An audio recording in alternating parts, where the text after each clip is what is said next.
Dan network के result से क्या समझे। Hi, this is Dev and watching trader style. और आज हम बात करने वाले हैं हाथवे केबल और डैन नेटवर्क के स्टॉक के ऊपर। क्या हाथवे और डैन के शेयर्स गिरने वाले हैं, इसके ऊपर हम डिटेल में बात करने वाले हैं। चलिए दोस्तों समझ लेते हैं। सो नाउ अभी आपके सामने डैन नेटवर्क की पूरी रिपोर्ट है 2021 से 2022 तक की। और अभी हम देखने वाले हैं, देखिए ईयर एंड की अगर हम बात करें, ईयर ऑन ईयर की बात करें तो 2021 मार्च के हिसाब से अगर हम देखें तो जो टोटल नेट सेल थी वो 1430 करोड़ रुपए थी, जो कि 2022 मार्च की जो रिपोर्ट है अभी लेटेस्ट वो बता रही है कि 1275 करोड़ रुपए की नेट सेल करी है इस बार कंपनी ने।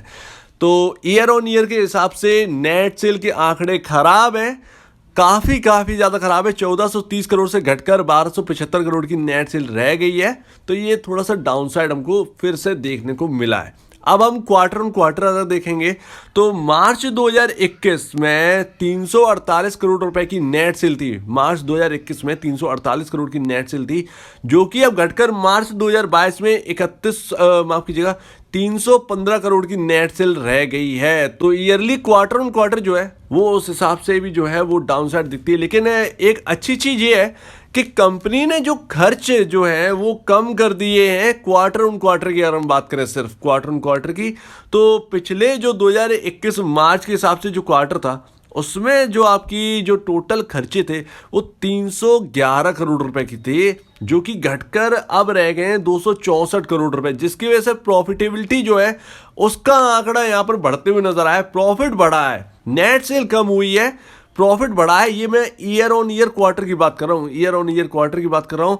37 करोड़ रुपीस का प्रॉफिट था 2021 मार्च के महीने में, जो कि अब बढ़कर 50.94 करोड़ रुपए का प्रॉफिट हो गया। तो 37 करोड़ से बढ़कर 50.94 करोड़ रुपीस का प्रॉफिट यहाँ पर क्लॉक किया है। तो ये खर्चे कम करने की वजह से यहाँ पर हुआ है, जो कि एक अच्छी बात है। लेकिन नेट सेल में जो दबाव है वो यहाँ पर जो है दोबारा देखने को मिल रहा है। लेकिन अगर हम बात करें तो ईयर ऑन ईयर की अगर हम सब बात करें, ईयर ऑन ईयर रिजल्ट की बात करें तो यहाँ पर जो है खराब है। 245 करोड़ रुपए के प्रॉफिट की जगह 189 करोड़ रुपीस का ही प्रॉफिट निकल कर आया है। तो ईयर ऑन ईयर जो है वो खराब ही है। लेकिन क्वार्टर ऑन क्वार्टर देखेंगे तो वो थोड़े से सुधरे हुए, लेकिन ज़्यादा सुधरे हुए भी नहीं कहेंगे। सिर्फ और सिर्फ यही कहना काफ़ी है कि इनलाइन है रिजल्ट। ऐसा ही हाथवे केबल में आया, उसमें भी सेम यही था। डैन नेटवर्क सोच रहे थे कुछ अच्छा करेगा क्योंकि उसके क्वार्टर जो है वो अच्छे आ रहे थे, लेकिन इस बार भी वही हुआ। प्रॉफिटेबिलिटी में बचा के रखा, लेकिन जो नेट सेल है उसे हम गंवाते हुए नजर आए। तो यहाँ पर थोड़ी सी प्रॉब्लम जो है वो यहाँ पर दिख रही है। स्टॉक के प्राइस पर इम्पैक्ट आप यही मान के चलिए कि ना तो ज़्यादा डाउन ना ही ज़्यादा अप, कंसोलिडेट मोड में ही रहने वाला है, क्योंकि रिजल्ट जो है वो एकदम इनलाइन है, फ्लैट है, कुछ भी हमको देखने को नहीं मिला है दोबारा से नया। सो नाउ अब हमारे सामने दोनों कंपनियों के रिजल्ट है। हाथवे केबल का कल आ चुका, परसों आ चुका था, और डैन नेटवर्क का कल आ चुका। दोनों से ही ना खुश है, दोनों ही डाउन है। कोई यहाँ पर जो है कोई भी यहाँ पर आउट परफॉर्मेंस निकल के नहीं आया था। डैन नेटवर्क फिर भी हाथवे केबल से ज़्यादा बेहतर चल रहा था। लेकिन हाँ, इस बार डैन नेटवर्क ने जो एक्सपेंसेस कम किए उसकी वजह से यहाँ पर जो है प्रॉफिटेबिलिटी में बढ़ोतरी आई। लेकिन जो नेट सेल जो कम हुई है वो एक चिंताजनक बात है कि लगातार जो है वो अंडर परफॉर्मेंस यहाँ पर जो है कंपनी में दिखाई दे रहा है। हाथवे केबल का तो उससे भी ज़्यादा जो हाल है वो ख़राब है। प्रॉफिटेबिलिटी में इतना ज़्यादा दबाव आ चुका है। लेकिन अगर हम बात करें ईयर ऑन ईयर क्वार्टर के हाथवे की, तो लमसम 50 करोड़ रुपए के आसपास का घाटा है, कम हुआ है प्रॉफिट। सिर्फ 28 करोड़ रुपीस का 28 करोड़ रुपीस का यहाँ पर जो है प्रॉफिट निकल के आया। तो हाथवे केबल में बहुत ज़्यादा दबाव हमको देखने को मिल रहा है। लेकिन हाँ, कुछ मामले में जो डैन है वो फिर भी ठीक है। डैन की स्थिति हाथवे से कंपेयर में काफ़ी ठीक है। लेकिन ये नहीं कह सकते हैं कि डैन नेटवर्क हाथवे से ज़्यादा परफॉर्म कर देगा, क्योंकि दोनों जो है ना वो इक्वली चलते हैं। आप चार्ट ही देख लीजिए, लगातार जो है 3 महीने का ये आपके सामने चार्ट है। दोनों भाई दोनों गिरते साथ साथ है, दोनों चलते साथ साथ हैं। तो यहाँ पर जो है कुछ भी गुंजाइश नहीं है। मेरा मानना यही है कि यहाँ पर जो है कंसोलिडेट का जो फेज़ है वो हमको दोबारा देखने को मिलेगा, क्योंकि यहाँ पर जो है इनलाइन रहे हैं बिल्कुल रिजल्ट। और जो हम एक्सपेक्ट कर रहे थे कि थोड़ा सा आउट परफॉर्मेंस करे तो स्टॉक में जो है तुरंत तेज़ी आ जाए, वैसा यहाँ पर हमको कुछ भी देखने को नहीं मिला। तो इनलाइन रहे हैं पहले के मुकाबले ही रहे हैं, जैसे रिजल्ट आते थे सेम टू सेम वैसे ही थोड़े से और वीकन हुए हैं।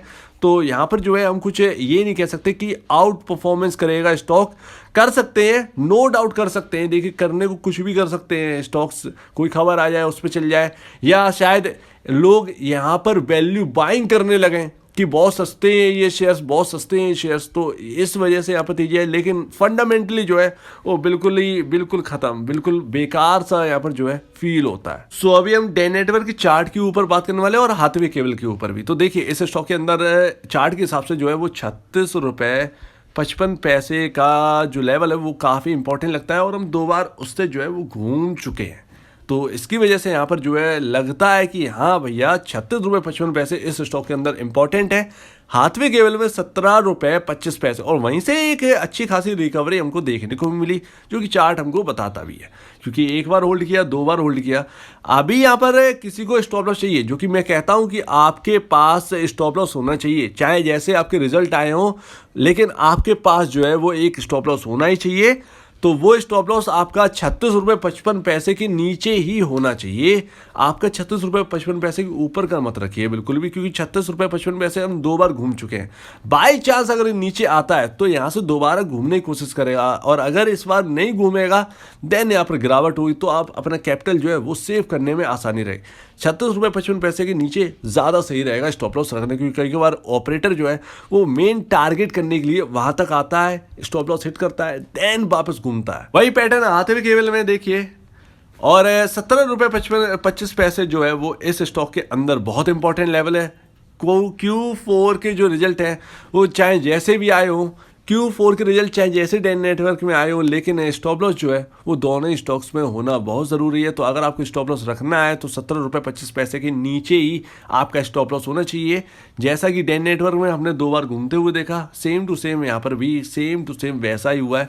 17.25 एक डिफेंडर है भाई, ये लेवल जो है वो डिफेंड करके चल रहा है। तो देखना यही है कि क्या होता है आगे। रिजल्ट सब दोनों कंपनियों के आ चुके हैं, क्या मार्केट कुछ तवज्जो देगा, क्या ये अंडर परफॉर्म वाले शेयर्स जो है वो थोड़ा सा चलकर दिखाएंगे या नहीं, यही देखना बाकी है। लेकिन जो कुछ भी हो, आपके पास एक स्टॉप लॉस जरूर होना चाहिए। अपने फाइनेंशियल एडवाइजर से बात करें, अदरवाइज आप अपना भी स्टॉप लॉस लेके चल सकते हैं, लेकिन जो इंपॉर्टेंट लेवल है उसके नीचे हो ज़्यादा बेहतर है।